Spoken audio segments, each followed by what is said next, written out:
How to burn belly fat. So the first thing you have to understand is that fat is a form of energy in your body. And your body has two energy sources, fat and carbs.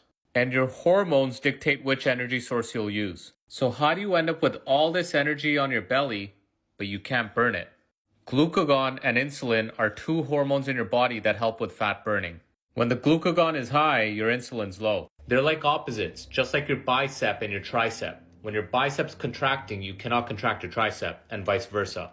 So when this is high and this is low, you're burning fat. And when your glucagon's low and your insulin's high, you're burning carbs.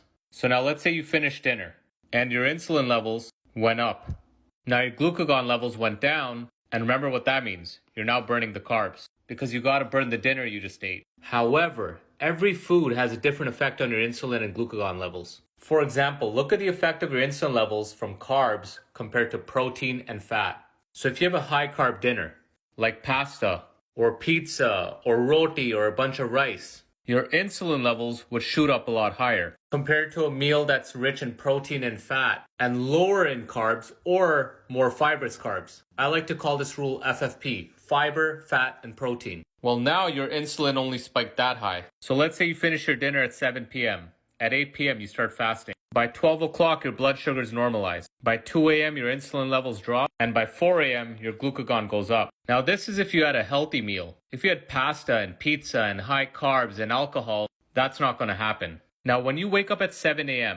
and you just started with a high carb breakfast like this, your insulin goes back up, glucagon goes back down, you don't really burn fat. And the hunger kicks in, you crave more food, and you end up eating even more calories. Now, if you just fast around 11 to 12, you got an extra 4 to 5 hours of fat burning. And if you control the dinner where it's FFP, your insulin levels will come down faster and your glucagon levels will go up faster. And the more fibrous your carbs, the lower the insulin spike. Now, if you follow the FFP rule with every meal, well, now you become a fat burning machine. You're not hungry, your cravings are gone, mentally you're not crashing, and you can do all of this without counting calories. And you could probably maintain a calorie deficit because you're not hungry.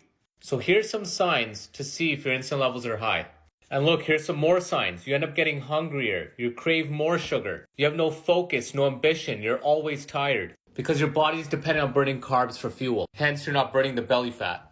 And the food industry doesn't want you burning your own fat because they want to sell you more food. You follow this principle, I promise you'll become a fat burning machine.